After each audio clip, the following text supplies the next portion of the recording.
Imagine two people sitting down for breakfast. At first glance, their meals seem almost identical. Similar calories, similar protein, and a similar amount of fat. Nothing about them looks unusual. Now fast forward 3 hours. One person is still focused on work, hardly thinking about food. The other is already standing in front of the refrigerator, wondering what to eat next. How is that possible? If calories are supposed to determine how filling a meal is, why can two breakfasts that look so similar leave the body feeling completely different? For decades, the answer seemed obvious. Maybe one person simply had more willpower. Maybe they were better at resisting temptation. Maybe they were just more disciplined. But over the past several years, scientists have begun asking a very different question. What if the problem isn't simply how much we eat, but what modern food has become? Because during the last century, food changed in ways no previous generation had ever experienced. Not just in flavor, not just in convenience, but in the way it is built from the ground up. Today, many of the foods we eat are carefully engineered, designed to last longer, taste better, feel better, and fit perfectly into modern life. But what happens after that first bite enters the human body? Does your body treat every calorie the same? Or can the way a food is made quietly change what happens next? To answer that question, we're going to follow a single bite of food on an extraordinary journey. From your mouth to your brain, through your digestive system into the hidden world of your gut microbiome and beyond. Because once you see what happens inside your body, you may never look at food in quite the same way again. Imagine walking through a modern supermarket. Every aisle is competing for your attention. High protein, whole grain, natural, low fat, added vitamins, plant-based, made with real fruit, heart healthy. If someone asked you to find the healthiest foods in the store, where would you start? Most of us trust what we can see. Bright colors, fresh-looking packaging, words that sound reassuring. After all, why would a food marketed as healthy be anything else? But here's where the story becomes much more interesting. Nutrition scientists have discovered that appearances can be surprisingly misleading because the biggest difference between many foods isn't what the package says, it's how the food was made. Most people hear the phrase processed food and immediately think of something unhealthy, but that's not actually true. Frozen vegetables are processed. Plain yogurt is processed. Cheese is processed. Olive oil is processed. Even the oats used to make traditional oatmeal have been processed. Humans have been processing food for thousands of years. Grinding grain, fermenting milk, pressing olives, freezing vegetables. None of those processes are the problem. The real question is, when does processing become something completely different? This is where researchers use the term ultra-processed foods, not because they're simply processed more, but because they're often created in an entirely different way. Imagine baking bread at home. Flour, water, yeast, and salt. Simple ingredients working together. Now imagine taking wheat apart first, separating the starch, extracting the proteins, refining the oils, adding stabilizers, emulsifiers, flavors, sweeteners, and colors. Then rebuilding those pieces into a product designed to taste exactly the same every single time. To us, it still looks like food. But to your body, it's beginning a very different journey. And that's exactly where our story goes next. Because the moment our first bite touches your tongue, your body starts asking questions you've never even realized it was capable of asking. Our journey begins with something so ordinary that most of us never give it a second thought. The moment it touches your tongue, your body begins collecting information. Not after you've swallowed, not after it reaches your stomach. Immediately, tiny sensory receptors examine what's just arrived. Is it sweet, salty, rich in fat, crunchy, creamy, soft enough to almost melt away? Within fractions of a second, those signals race toward your brain. And before you've consciously tasted the food, your brain is already making predictions. How much energy is coming? Should digestion begin? Is this a food worth remembering? You never notice this happening. Yet it occurs every single time you eat. For hundreds of thousands of years, this system helped humans survive. Sweetness usually meant fruit. Fat meant valuable energy. Salt was difficult to find. Whenever our ancestors discovered foods rich in those qualities, their brains encouraged them to eat. That instinct kept them alive. But the modern food environment has changed far faster than human biology. Today, many ultra-processed foods are carefully engineered to deliver those same rewarding sensations, only more consistently and often more intensely. Not by accident, by design. Food developers spend months, sometimes years, adjusting recipes, a little less salt, a little more sweetness, a different texture, a louder crunch, a smoother finish. Tiny changes, tested again and again, until people consistently enjoy eating more. Scientists sometimes refer to this as finding the bliss point, the balance of flavor, texture, and aroma that makes a food especially appealing. Think about the last time you opened a bag of potato chips. Did you decide, I'm going to eat 23 chips? Probably not. Most of us simply reach in, take another and another, until suddenly the bag is almost empty. It's easy to assume that's just poor self-control. But your body may have another explanation. Because while you've been enjoying the taste, something else has been quietly happening. Many ultra-processed foods require remarkably little work to eat. Compare a crisp apple with a handful of potato chips, or roasted potatoes with fries, or plain oats with a sugary breakfast cereal. Some foods ask your teeth to work. Others almost disappear the moment they enter your mouth. That matters, because your body doesn't know you're full the instant you begin eating. As food enters your stomach, it gradually stretches. Hormones begin changing. Signals start traveling back toward your brain. Only then does your brain begin deciding whether you've had enough. That conversation takes time. If food is eaten quickly, it's possible to consume far more before those signals finally arrive. And our tiny bite hasn't even reached the stomach yet, because the biggest surprise in this story has nothing to do with taste. It has everything to do with something you can't see: the structure of the food itself. By now, our tiny bite has finally reached the stomach. Powerful acids surround it. Digestive enzymes begin breaking it apart. This is exactly what your stomach was designed to do. But here's the surprising part. Long before this bite ever reached your plate, someone else may have started the digestion process. Not your stomach, the factory. Imagine receiving 2 birthday presents. The first is wrapped carefully. Paper, ribbon, tape. You have to slowly unwrap every layer before you discover what's inside. Now imagine someone hands you the exact same gift, already opened. No wrapping, no ribbon, everything exposed. The gift hasn't changed, but the journey has. Nature packages food in much the same way. Take an apple. It isn't simply sugar, fiber, vitamins, and water mixed together. Those nutrients are carefully locked inside millions of tiny plant cells. Each cell acts like a microscopic package. Your teeth begin opening them. Your stomach continues the work. Your intestines finish it. Every bite is released gradually, exactly as nature built it. Now imagine what often happens during the production of many ultra-processed foods. Grains are milled into fine powders. Plant cells are broken apart. Fibers may be removed, starches extracted, oils refined, proteins isolated. Then those ingredients are blended back together into something entirely new. The nutrients may still be present, but much of their original packaging has disappeared. Nutrition scientists call this the food matrix. Not the nutrients themselves, but the natural structure that holds them together. And it turns out that structure matters more than most of us ever realized, because your digestive system doesn't just respond to nutrients, it also responds to how those nutrients arrive. Think about eating an orange. Now think about drinking a glass of orange juice. Both came from the same fruit. Both contain many of the same nutrients, yet they don't feel the same. One asks your digestive system to work through thousands of tiny natural packages. The other has already skipped many of those steps. The same idea applies across countless foods. Whole oats, instant cereal. Whole potatoes, potato chips. Whole fruit, fruit snacks. The ingredients may begin in similar places, but the journey inside your body can become very different.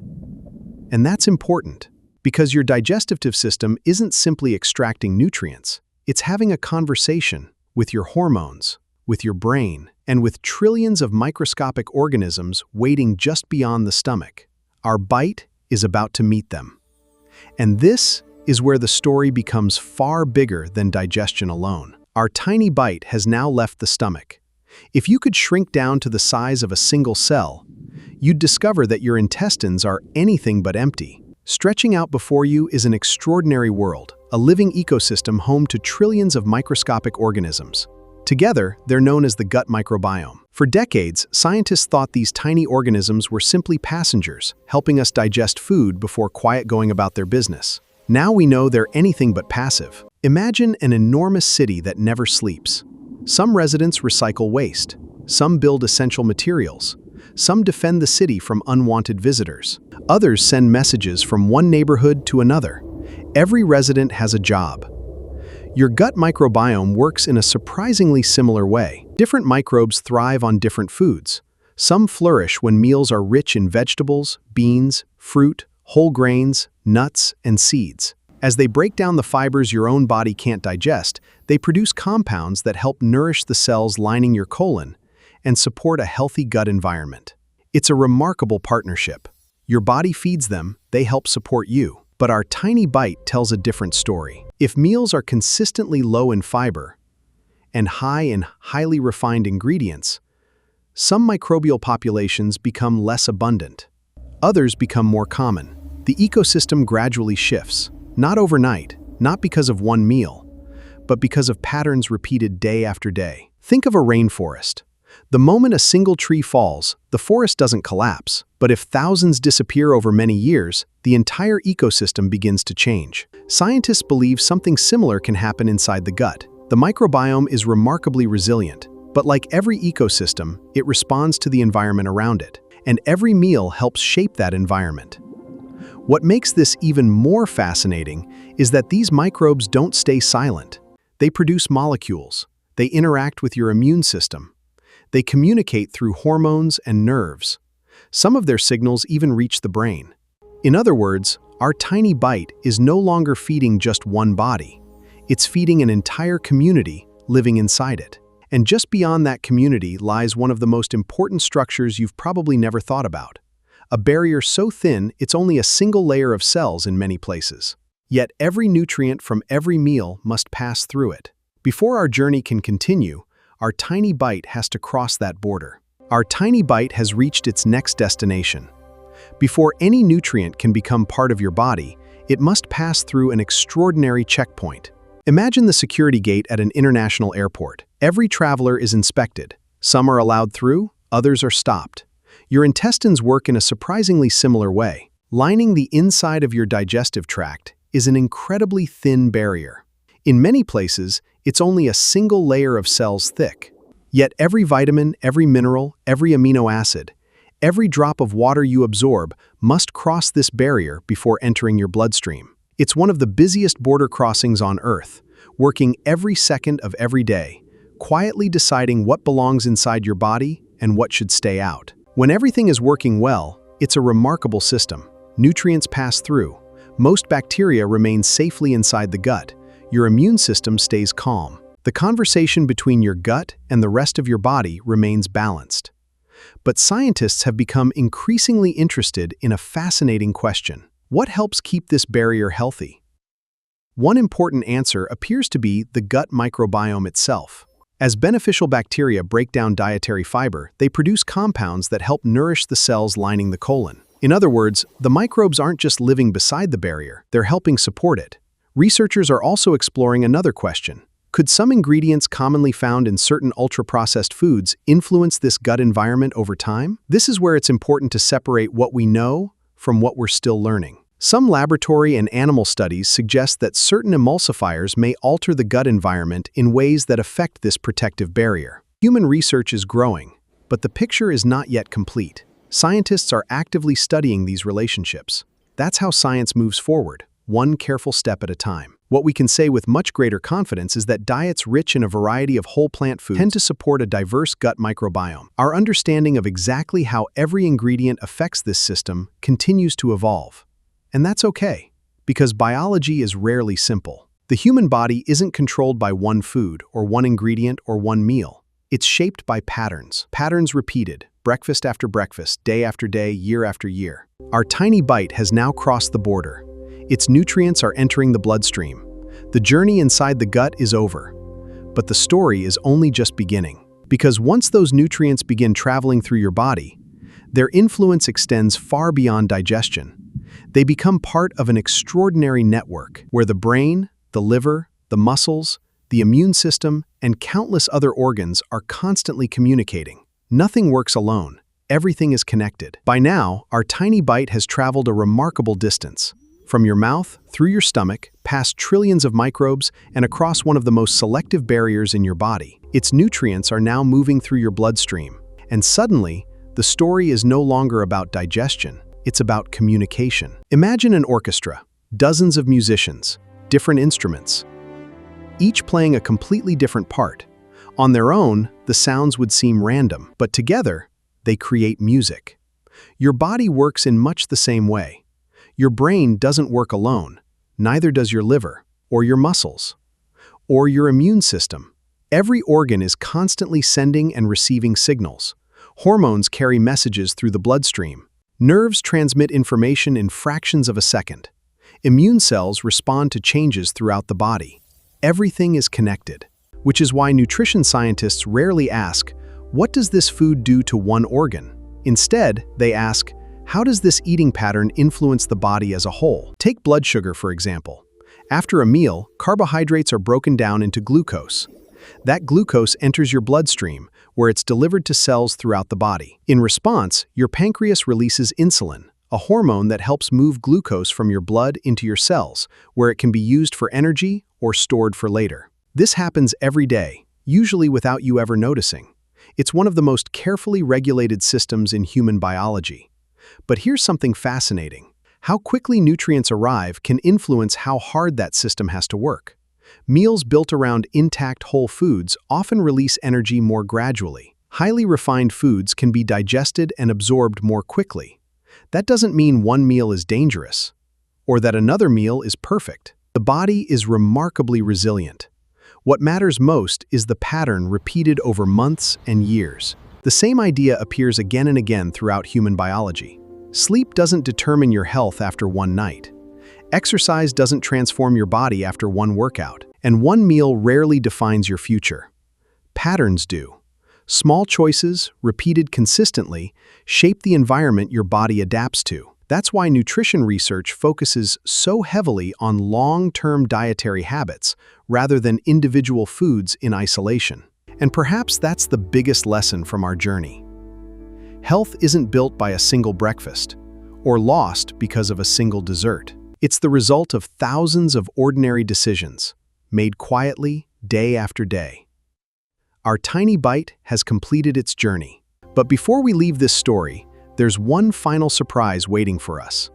Because many of the foods people believe are helping them aren't always what they seem. After everything we've learned, walking through a supermarket starts to feel different.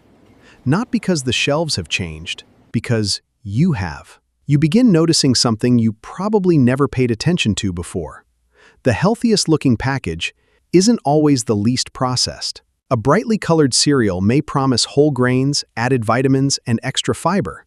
Yet it may also have been milled, extruded, sweetened, and rebuilt into something very different from the grain it started as. A protein bar might contain 20 grams of protein, while also relying on isolated proteins, refined syrups, and additives that help create its texture and shelf life. A flavored yogurt may advertise probiotics and calcium, while also containing large amounts of added sugar, compared with plain yogurt. Some plant-based meat alternatives can be useful options for certain people. Yet many are also highly formulated products rather than simple whole foods. Even some packaged whole-grain breads can vary enormously. One loaf may contain just a handful of familiar ingredients. Another may include a long list of dough conditioners, emulsifiers, preservatives, and other additives designed to improve texture and extend freshness. The point isn't that these foods are automatically bad, nor is it that every minimally processed food is automatically good. Nutrition doesn't work in black and white. It works in context. A protein bar can still be a practical choice during travel.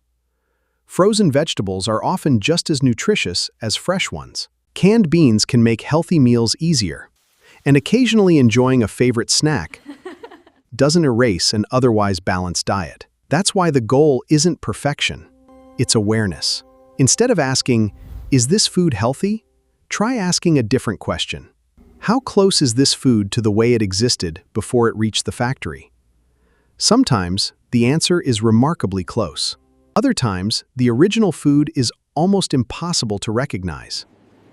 And once you begin seeing that difference, it's surprisingly difficult to unsee it. because your body has been recognizing that difference all along. Think back to where our journey began.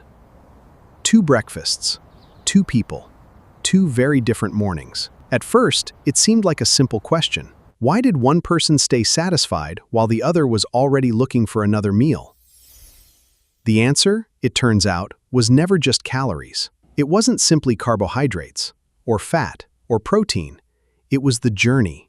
The journey that began the moment food touched your tongue. The journey through your stomach, your intestines, your gut microbiome, and the remarkable communication network connecting nearly every part of your body. Because food is far more than fuel. It's information. Every meal sends signals to your brain, to your hormones, to your immune system, and to the trillions of organisms that call your body home. And over time, those signals become patterns. That's the most important idea in this entire documentary. Your body responds to patterns, not perfection. Patterns. One ultra-processed meal won't define your future, just as one healthy meal won't transform your health overnight. Your body is smarter than that. It's constantly adapting, learning, repairing, responding to the choices you repeat most often. That's why nutrition isn't about chasing the perfect diet. It's about building a pattern your body can thrive on. Maybe that means replacing a sugary breakfast with oats a few mornings each week. Maybe it means adding an extra serving of vegetables to dinner, choosing fruit instead of dessert more often. Cooking at home one additional night each week. Small decisions, almost forgettable on their own, but together they become something powerful. Because the habits that seem insignificant today often shape the health you'll experience years from now. And perhaps that's the most remarkable part of the human body. It never stops adapting. Every meal is another opportunity, not to be perfect, but to move in a healthier direction. So the next time you pick up a package in the supermarket, don't just ask, "How many calories does this contain?" Ask a different question. What journey is this food about to take inside my body? Because once you understand that journey, you'll never see food the same way again. If you enjoyed this documentary, subscribe to Health To Do. Because the more you understand how your body works, the better decisions you can make for the only place you'll ever truly live, your own body. We'll see you in the next documentary.